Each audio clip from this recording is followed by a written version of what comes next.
Bonjour et bienvenue dans ce nouvel épisode du podcast Parole de druide et je suis toujours avec ma druidesse préférée, Joël. Bonjour Joël. Salut Christophe, cher Padawan. Toujours très heureux d'être avec toi et d'autant plus qu'aujourd'hui on va continuer dans notre découverte du druidisme et on voulait parler, on voulait présenter ce que sont les arts druidiques. Et pourquoi on dit les arts d'ailleurs, et ce que ça représente finalement, ça permet peut-être de comprendre un peu plus ce que ça représente le mode de vie d'un druide en fait, ou d'une druidesse.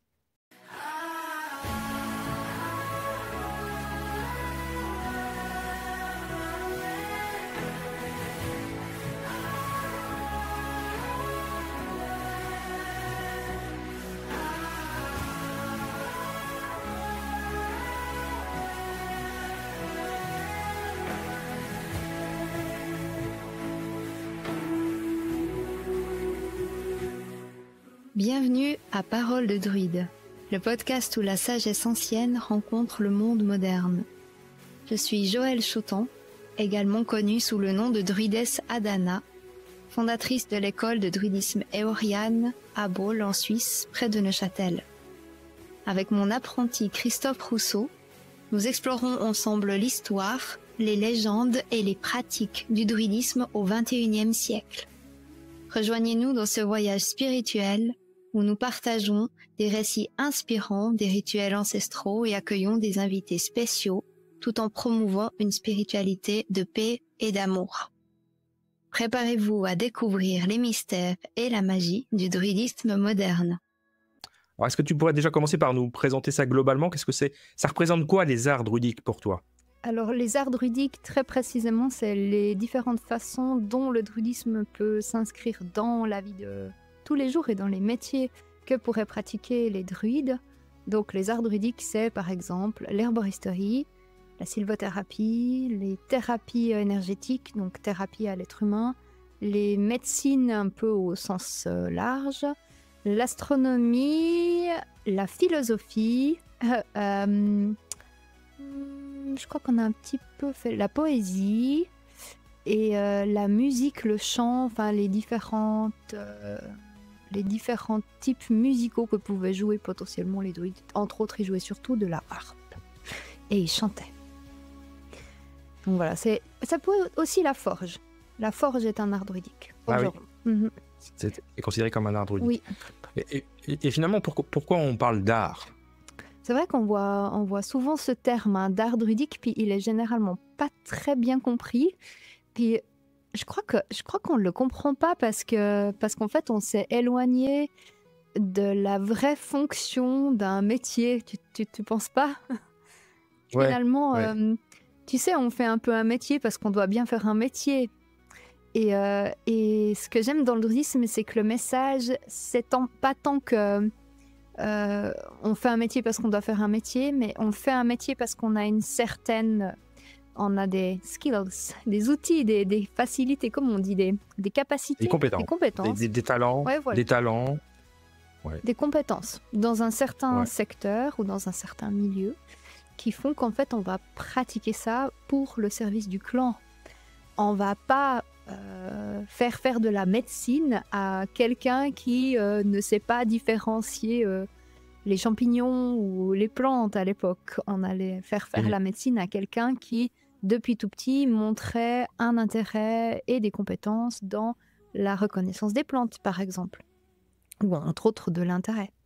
Et en fait, ce que j'aime bien dans le druidisme, c'est que ça nous rappelle l'importance du métier comme un art.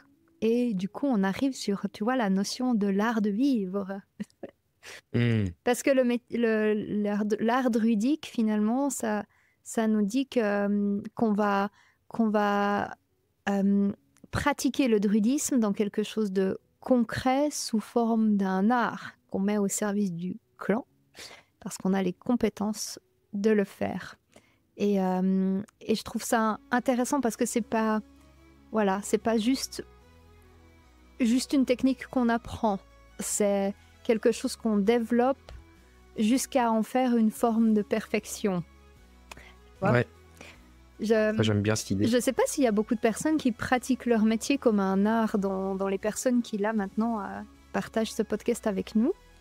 Et peut-être, je vous invite à vous poser cette question. Est-ce que le métier que vous pratiquez, est-ce que vous le sublimez pour en faire un art ? Et si vous le faisiez, si admettons que vous ne le faites pas, et si vous le faisiez, finalement, qu'est-ce que ça changerait ? Tu vois, si j'imagine que je suis maçon, et puis, ou peintre en bâtiment, et puis que en fait, je sublime ça pour en faire un art, qu'est-ce que ça changerait avec le fait d'être maçon ou le fait d'en faire un art de la maçonnerie ? Qu'est-ce que ça changerait aussi pour moi et dans ma pratique au quotidien ? Et toi aussi, dans ton métier, qu'est-ce que ça changerait pour toi ? Ouais. Tu dirais quoi, Christophe ? Ben moi en fait, c'est marrant parce que c'est vrai, enfin c'est marrant. Comment dire, on est d'accord que les rencontres ou les révélations sont pas des hasards, parce que je crois beaucoup à ces phénomènes de synchronicité. Moi, j'ai découvert l'art de l'ikigai qui nous vient du Japon, d'Okinawa, qui est, en gros, c'est quoi ta raison d'être ? Pourquoi tu es là sur cette terre, dans cette incarnation ? Et c'est très proche de ce que tu décris là, puisque l'ikigai, c'est ce que tu aimes faire d'abord. En premier, c'est ta passion, qu'est-ce qui t'anime ? Et je pense que si ça t'anime pas, t'as pas envie de le perfectionner et d'en faire un art. Ce pourquoi tu es compétent, tes talents. Ce qui peut apporter au monde ou à ta communauté. Donc là, on a vraiment la notion de clan. Et le quatrième pilier de l'ikigai, c'est ce qui peut te faire vivre. Alors, dans notre monde moderne, parce qu'on l'a occidentalisé, on a ramené ça aussi à une notion d'argent, de valeur, parce que on a bien besoin de payer les factures. Alors, je pense qu'à l'époque du druidisme, c'était un peu différent.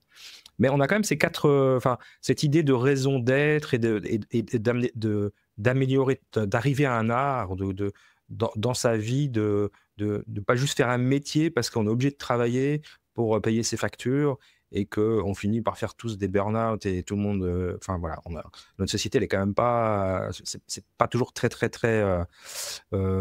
comment dire... très ressourçant, enrichissant, la façon dont on voit le travail à notre époque. Travail qui veut quand même dire en latin torture, juste entre guillemets.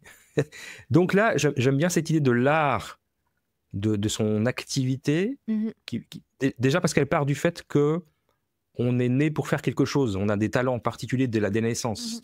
On est druide, par exemple, ou on est probablement forgeron, ou homme ou femme médecin, etc.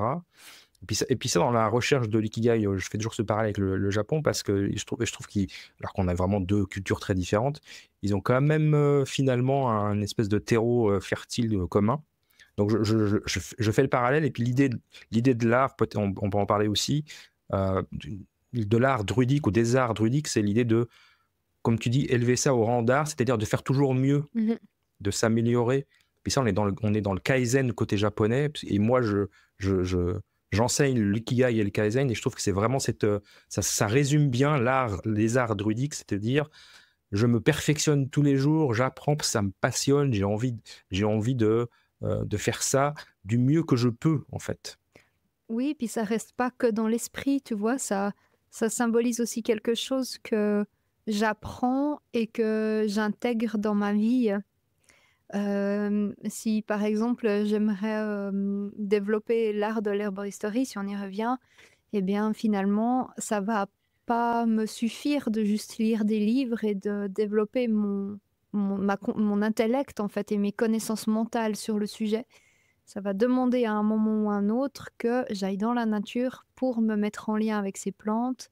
Et donc du coup il y a vraiment une application concrète dans cet art-là.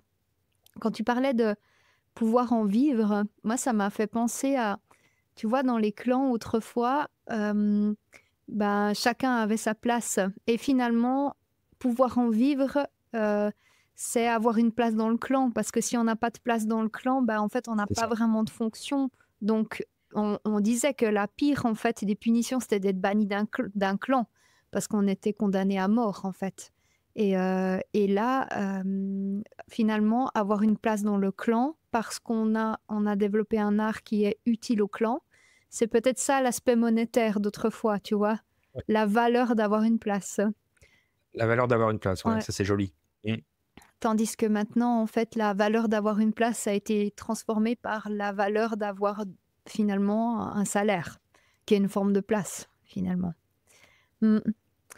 Tu sais, il y a vraiment dans le druidisme cette sensation de... Enfin, cette notion de transmettre oralement l'enseignement druidique.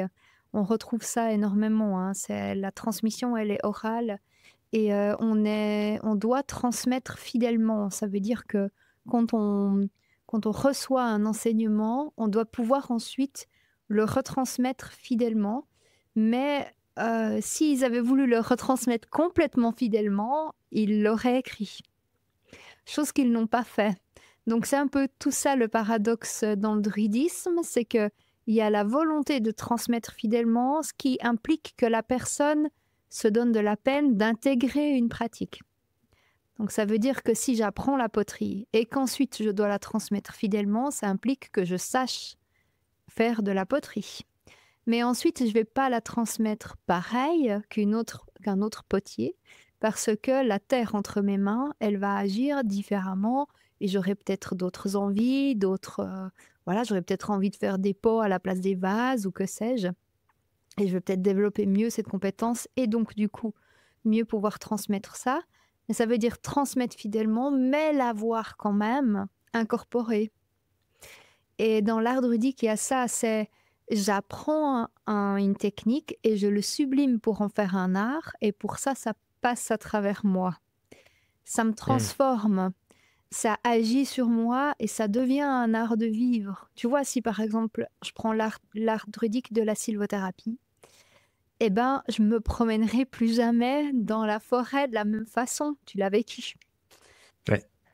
Tu as fait la formation de Sylvo chez nous, tu as bien vu que en fait, la relation avec les arbres, elle change complètement. Si on avait été uniquement en transmission purement théorique, ben on serait resté en salle, on aurait nourri ton mental et ton intellect, mais du coup, il n'y aurait pas eu cette relation de cœur à cœur, comme une sorte de mise à terre d'une information et d'une connaissance à qui on donne ce fameux terreau fertile que tu disais tout à l'heure, pour que la connaissance puisse trouver son chemin jusqu'à la terre.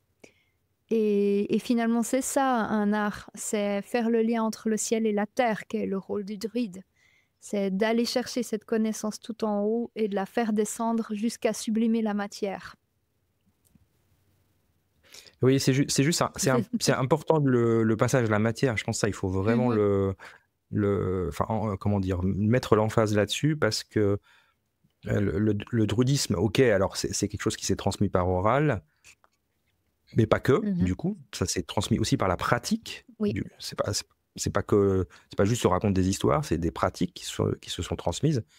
Alors, pas par écrit, hélas, entre guillemets. Alors, je ne sais pas si c'est hélas ou pas hélas, mais c'est comme ça. Ça avait la volonté de pas être figé, tu vois. C'est comme les saisons, tu n'as jamais le même hiver. Oui, c'est juste. Alors, moi, je dis hélas, c'est mon code, c'est ma moitié d'ingénieur qui décrit tous les processus sur le papier. Donc, évidemment que là, la moitié druide et la moitié ingénieur, il y a un petit fight à l'intérieur, tout ça, mais c'est intéressant. On se fait des bons discours comme ça de temps en temps. Qu'est-ce que je voulais dire ? Oui, le côté transmettre par la pratique et pratiquer, et comme tu l'as si bien dit, à partir du moment où tu pratiques, tu ne fais plus les mêmes activités dans les mêmes conditions. Je ne veux pas tout raconter toutes mes histoires, mais moi, depuis l'enfance, je vais en vacances en Bretagne, par exemple. Cette année, j'y suis retourné. C'est la première fois que je suis retourné. Je suis retourné à Carnac, je suis retourné à plein d'endroits où j'ai été visiter les sites mégalithiques avec un regard très différent, parce que je les voyais plus comme avant. Et c'est la même chose pour les forêts, bien évidemment. Maintenant, quand je vais en forêt, je les vois. Avant, j'allais en forêt pour ramasser des champignons, voilà, parce que c'est quelque chose que j'adore. Maintenant, je ramasse pas que des champignons. Et je ne fais pas qu'embrasser les arbres non plus. Mais ça, on racontera dans un autre épisode, parce que la sylvothérapie, c'est pas que embrasser les arbres. Mais c'est vrai que la connaissance plus la pratique fait que ça change ta façon de faire les choses, et donc ta façon de vivre. Et ça, je trouve ça extraordinaire. Ça amène une recherche de beauté, finalement, dans la vie, je trouve. Et cette volonté de sublimer une pratique, en fait, c'est finalement une volonté d'aller vers le beau. Et une forme d'alignement parfait entre le ciel et la terre, tu vois. Quand tu as l'intuition que c'est cette plante pour tel symptôme, et qu'en fait, dans la forêt, pim, tu la trouves, et que tu as la plante entre tes mains, et en fait, il y a quelque chose où la corde entre le ciel et la terre, elle est tellement parfaite, tu vois, c'est comme le son d'un violon ou d'une harpe, tu sens vraiment qu'en fait, c'est relié et que ça sonne parfaitement. Et ouais, dans ce sens-là, on les qualifie d'art.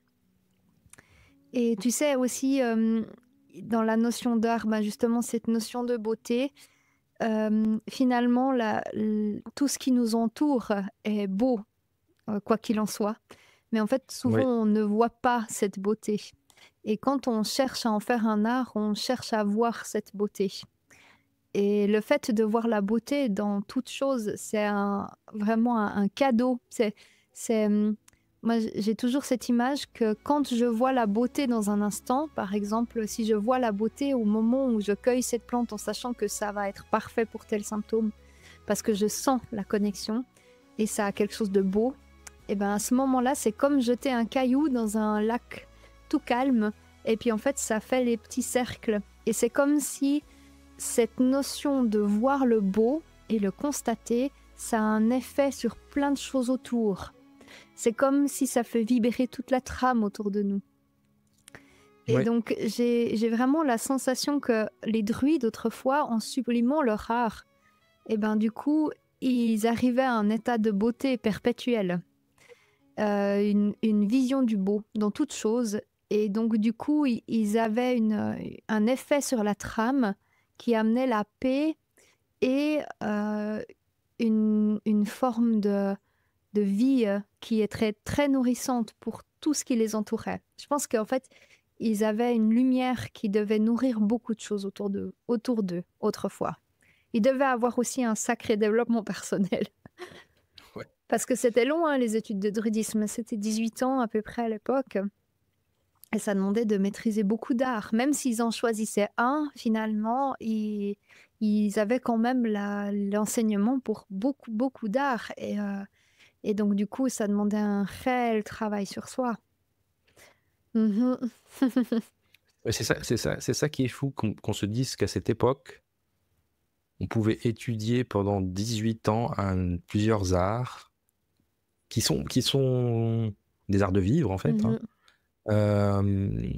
Utiles à la société, donc vraiment dans cette idée de faire partie du clan, d'être utile, mais en lien avec sa raison d'être profonde. Et je trouve ça fou qu'il y a 2000 ans ou 2500 ans, on ait pu imaginer, ou enfin voilà, on ait pu développer ce type de philosophie de vie, et qu'on l'ait tant perdu entre-temps finalement. Alors je pense que maintenant on se rend compte qu'en effet, quand on se lève le matin, si on n'est pas un peu animé par toutes ces belles choses, la vie n'est pas très joyeuse. Non. Donc voir des choses belles, un lever de soleil, la forêt, je sais pas, les animaux qu'on a autour de soi, les gens aussi quand même, il y en a qui, enfin, je pense qu'on peut les voir aussi, on peut voir la beauté intérieure des gens, pas que la beauté extérieure. Ça fait quand même du bien. Et comme tu dis, c'est un vrai travail de développement personnel, parce que on n'a pas des vies, on n'a pas une société qui encourage facilement de voir le beau et de le vivre et de le développer et de le cultiver. Je rappelle quand même que être artiste dans notre société, c'est vraiment, faut vraiment être motivé, quoi. Être artiste, hein. Je parle pas de développer des arts comme les druides l'entendaient, juste être artiste, c'est-à-dire de travailler sur le beau, sur l'art. C'est très difficile. C'est pas quelque chose qui est très reconnu, en tout cas dans les pays occidentaux. Donc ouais, je trouve ça fou, mais en même temps, ça fait du bien. Ouais, Ça c'est fait essentiel. énormément de bien. À notre société, je pense que c'est essentiel. Et ça demande vraiment de justement se poser cette question dont tu parlais dans l'ikigai, c'est qui je suis en fait, à quoi je sers, quelle est ma fonction, et je sais plus quel terme tu as utilisé, mais cette question de qui je suis, elle revient très souvent en fait, parce qu'on nous apprend pas à découvrir qui on est suffisamment tôt. On se pose la question, mais bien plus tard. Mais après, Mm. entre-temps, on s'est éloigné de la source de C'est ça. l'information. Et c'est, ouais, j'aime bien ce message du druidisme dans le fait de développer un art. Ouais. Et je voulais dire autre chose par rapport à ça. Il y avait vraiment la notion de l'art, de développer des... Ah oui, pour moi, tu vois aussi, un art, c'est pas juste un lien à la matière. Quand je regarde des peintures et que j'observe un artiste dans une peinture, par exemple, et que je sens que pour moi, il y a quelque chose de réellement artistique derrière, il y a quelque chose de plus. Il y a pas que la matière, il y a pas que le coup de pinceau, il y a aussi toute l'âme de l'artiste dedans, en fait. Il y a le lien de nouveau entre le ciel et la terre. Et pour moi, la notion d'art, elle peut s'appliquer tant dans Einstein, qui va être un art dans la physique, que d'autres grands chercheurs ou des mathématiciens, ou quelqu'un qui va exceller dans des métiers du bâtiment, ou voilà, en fait, finalement, ce développement d'art, c'est vraiment mettre toute notre âme dans quelque chose pour le rendre relié ciel-terre, ce qui fait qu'il est beau. Et ouais, cet art de vivre, il est essentiel à notre société. Je pense que ça mettrait beaucoup de sens aux activités professionnelles de plein de monde. Et en fait, on dit aussi que le burn-out vient d'une perte de sens dans l'activité que l'on fait. Ouais. Parce que si on aime ce qu'on fait et que ça a du sens, généralement, on ne va pas jusqu'au burn-out. Parce qu'on vibre avec ce qu'on fait et on arrive généralement à poser un cadre. Mais souvent, c'est lié plutôt à une perte de sens dans l'activité professionnelle. Donc, remettons du sens dans la profession qu'on exerce. Oui, ça, je trouve, c'est un beau message. Ça me plaît beaucoup. C'est un très beau message. Et n'oublions pas qu'il n'y a pas de... Et Dieu sait si notre société, elle n'est pas faite ainsi non plus. Mhm. Il n'y a pas d'hierarchie, c'est-à-dire qu'il n'y a pas de métier plus important que Non. d'autres. Mm-mm. Voilà, la notion du clan, c'est que tout le monde a sa place. Dans notre société actuelle, tout le monde devrait pouvoir trouver sa place. Mhm. Et donc, son importance et son utilité, et il n'y a pas... Je veux dire, c'est pas parce que Einstein était un génie qu'il était plus important que l'architecte ou le maçon, qui allait concrétiser la vision de l'architecte et qui construit des monuments magnifiques. Je me rappelle pendant la Covid, pendant la période de la Covid, comment dire, on applaudissait les soignants et on remerciait, on louait les caissières et les ramasseurs de poubelles et les éboueurs parce qu'on s'est rendu compte qu'ils étaient utiles à la société. Puis on les a à nouveau oubliés. Les Et agriculteurs. les agriculteurs qui nourrissent la planète, etc. Et je trouve ça triste en fait qu'on n'a pas appris. Je pensais qu'on allait apprendre de ça. Et bon, je dérive un petit peu là, mais je trouve ça un peu dommage. Donc c'est bien de remettre un peu de ce message de la quête de sens. Tout le monde, à partir du moment où il est à sa place, où il est dans sa raison d'être, son ikigai, il a son importance. Et il y a pas, et moi, quand j'enseigne l'ikigai, j'explique, c'est pas parce que tu es boulanger que tu es moins important que le chirurgien. Je veux dire, ou l'agriculteur. Le chirurgien sauve des vies, mais l'agriculteur aussi. Si on nourrit pas les gens, on peut pas vivre, quoi. Donc, il n'y a pas de... De son métier. Il n'y a pas de saut métier, voilà, on va dire ça comme ça. Si. Donc, c'est un beau message que nous ont transmis les druides. Et puis, peut-être avant de conclure cet épisode, qui est introduit en fait à plein d'autres épisodes où on va rentrer plus en détail, est-ce que tu veux bien juste rappeler un peu quels sont tous ces arts ou lesquels dont on va parler, sans rentrer dans le détail, mais juste expliquer. On a parlé de sylvothérapie, par exemple. Est-ce que tu veux bien dire un peu ce que c'est? Alors, l'art druidique de la sylvothérapie, c'est la pratique d'accompagner des gens dans la forêt pour prendre soin d'eux.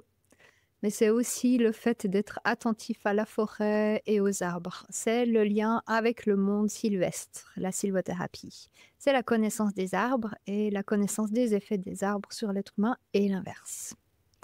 Ensuite, on a l'herboristerie. L'herboristerie druidique, c'est une herboristerie basée sur les plantes qui poussent chez nous, avec des plantes majeures et utilisées autrefois par les druides pour certains maux. Donc voilà, on n'est pas dans du coup les vertus phytothérapeutiques avec les compositions chimiques et tout ça, mais plutôt sur de la symbolique et de l'observation.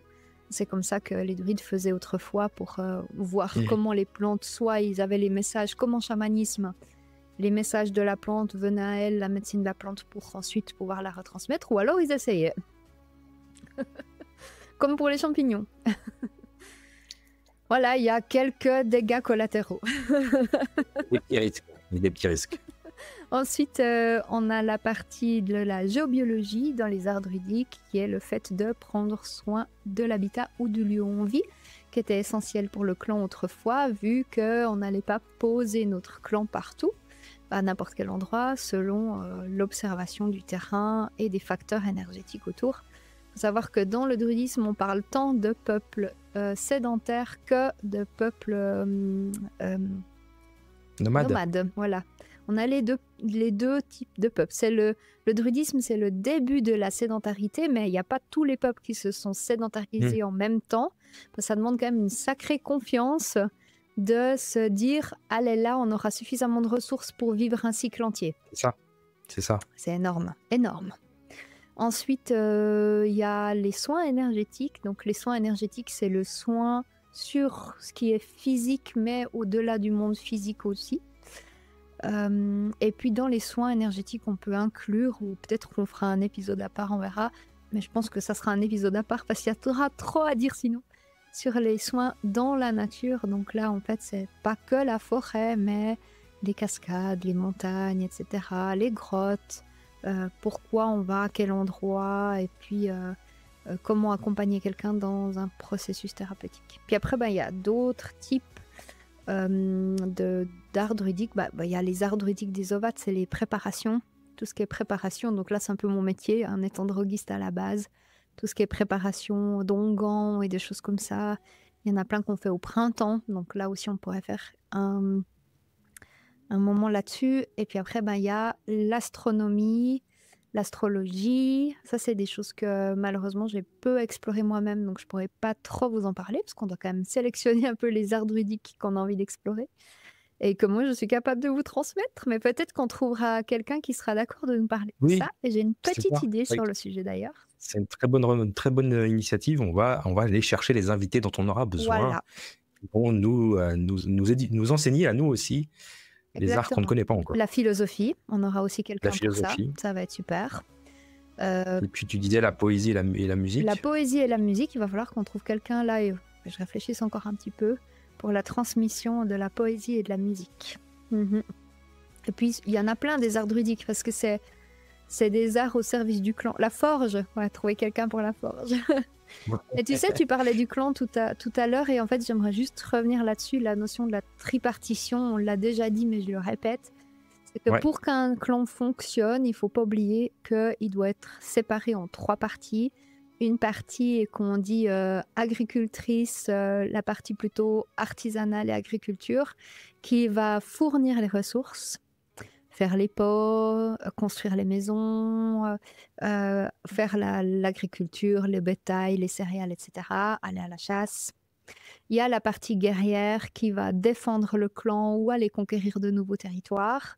Et la partie du coup du chef du clan qui est dans la partie guerrière. Puis après, il y a la partie sacerdotale qui, eux, vont faire en sorte que le clan soit sous la meilleure étoile, que l'énergie du lieu, elle soit propice, que les dieux et déesses soient avec, etc. Et en fait, pour que le clan soit en paix et harmonieux, il faut que ces 3 parties soient visitées et en paix et surtout comblées.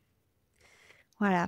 Et en nous, c'est pareil, en fait, on devrait pouvoir prendre soin de notre partie alimentaire, d'avoir suffisamment mangé, être dans un lieu dans lequel on se sent en sécurité pour pouvoir ensuite développer notre partie plus spirituel. Donc ces 3 parties aussi, elles sont essentielles.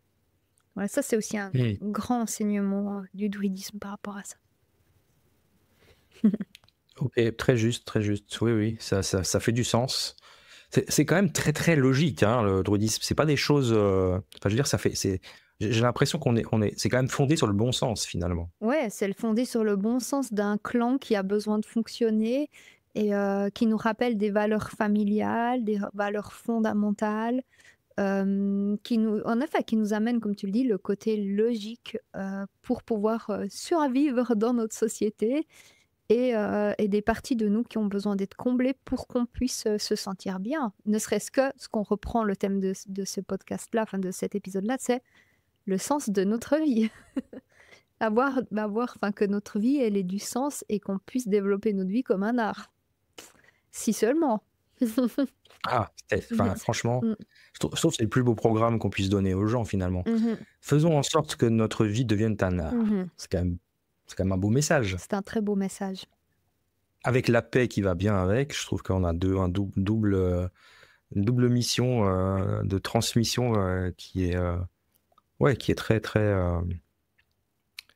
très riche dans tous les sens du terme. Les personnes, elles peuvent commenter, Christophe, sous ce podcast ? Non. Ah, mince alors. Bon, vous trouverez un moyen de nous raconter si votre vie est un art. Si.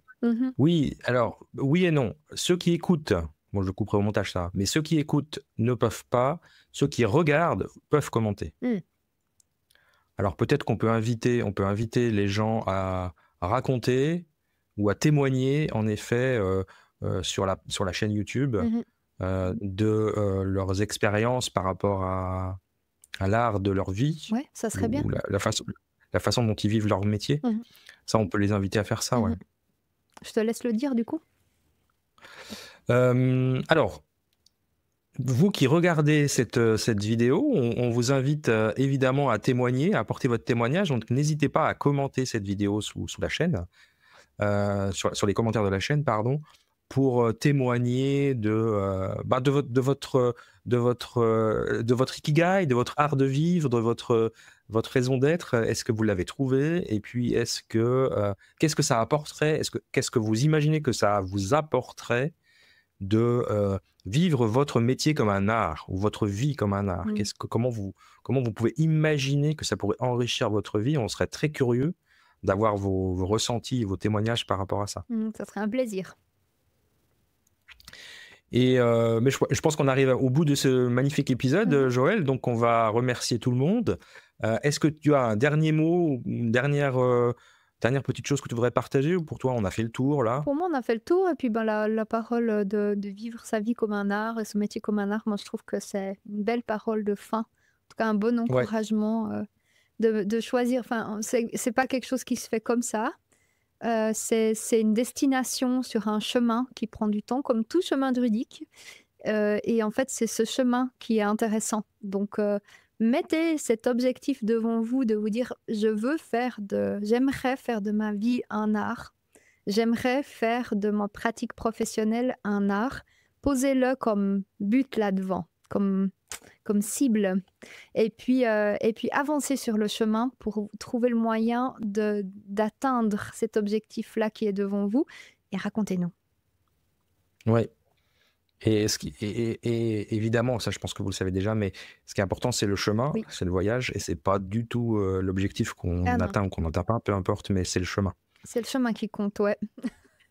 Imagine-toi si finalement l'objectif final de la vie c'est la mort. S'il n'y avait pas tout le chemin au milieu, ce serait vraiment pas drôle. Non, c'est vraiment pas drôle. Ouais. Voilà. T'as tout dit. Alors, merci beaucoup, Joël, pour ce joli, magnifique épisode. Puis on se retrouvera très bientôt pour parler des arts du druidisme. Oui, avec plaisir. Merci, Christophe. Merci à tous. Merci.